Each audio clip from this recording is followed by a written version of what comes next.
Lumos.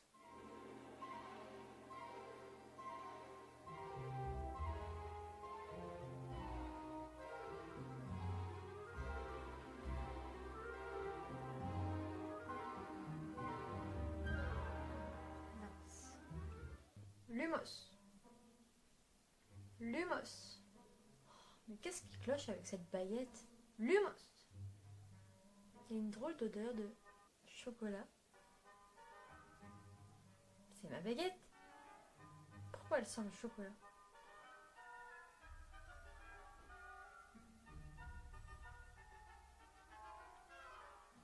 Mais c'est une fausse baguette, c'est un biscuit.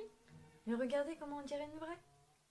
Les amis, est-ce que ça vous dirait de reproduire une baguette magique, celle de Harry Potter, en biscuit, comme celle-ci, hyper ressemblante, bon, pas très fonctionnelle, mais appétissante.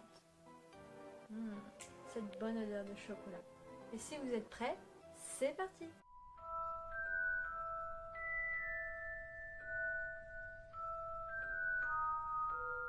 Avec de la farine, du sucre, du cacao non sucré, du beurre mou, un œuf, une pincée de sel et du chocolat noir. Dans un saladier, j'ajoute la farine, le sucre, le cacao non sucré, le sel et le beurre mou. Je mélange avec le bout de mes doigts jusqu'à faire un sable grossier. Puis j'ajoute l'œuf battu en omelette et je mélange jusqu'à former une boule de pâte bien lisse.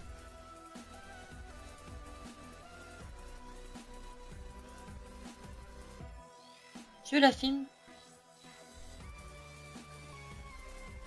puis ça part au frais pendant 30 minutes. Sur un plan de travail fariné, je découpe ma pâte en deux,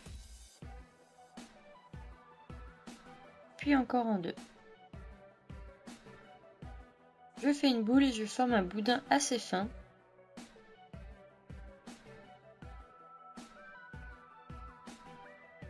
Je découpe le surplus.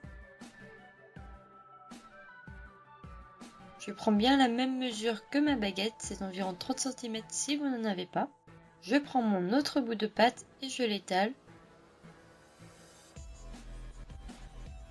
Puis j'enroule le boudin à l'intérieur afin de former le manche de la baguette.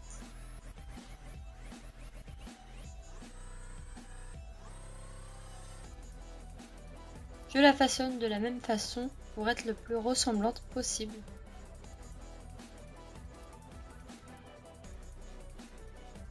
Et je façonne un petit trou comme dans le bois.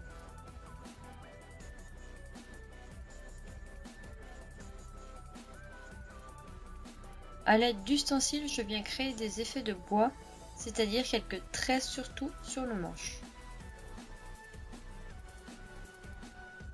Je la dépose sur une règle ou une planche afin de la déposer sur une plaque de cuisson. Je procède de la même manière pour la baguette de sureau.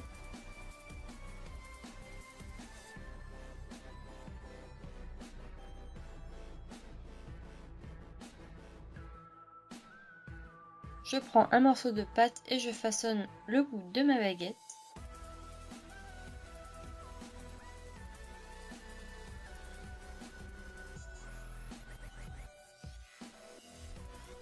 Sur celle-ci, on va faire des petites boules avec des petits trous.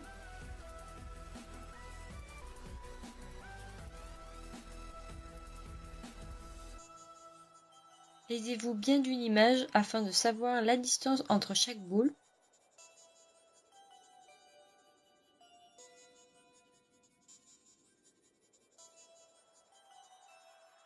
Et ça part au four à 190 degrés pendant 10 à 15 minutes.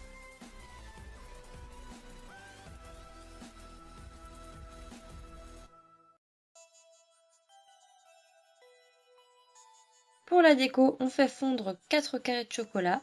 A l'aide d'un pinceau, je peins ma baguette pour faire encore plus un effet de bois.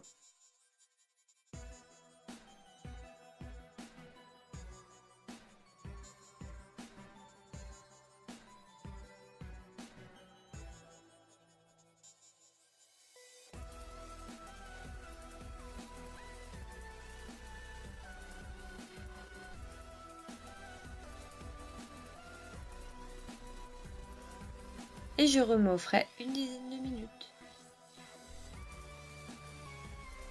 Et voilà!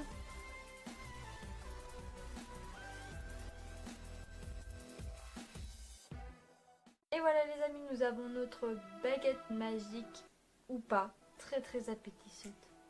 Elles sont extrêmement bonnes. Elle n'est pas très magique, mais elle se mange. Bon, maintenant, on est sûr qu'elle ne fonctionnera plus. J'espère les amis que cette vidéo vous aura plu. En tout cas, moi ça me fait très plaisir de reproduire cette belle baguette en biscuit. C'est quelque chose d'assez extraordinaire en fait. C'est pas commun de voir des baguettes magiques qui se mangent. J'espère que ça vous aura plu. Si c'est le cas, vous laissez un petit pouce bleu. N'oubliez pas la cloche pour les notifications. De vous abonner juste ici. Moi je vous fais plein de gros bisous. Et je vous dis enjoy!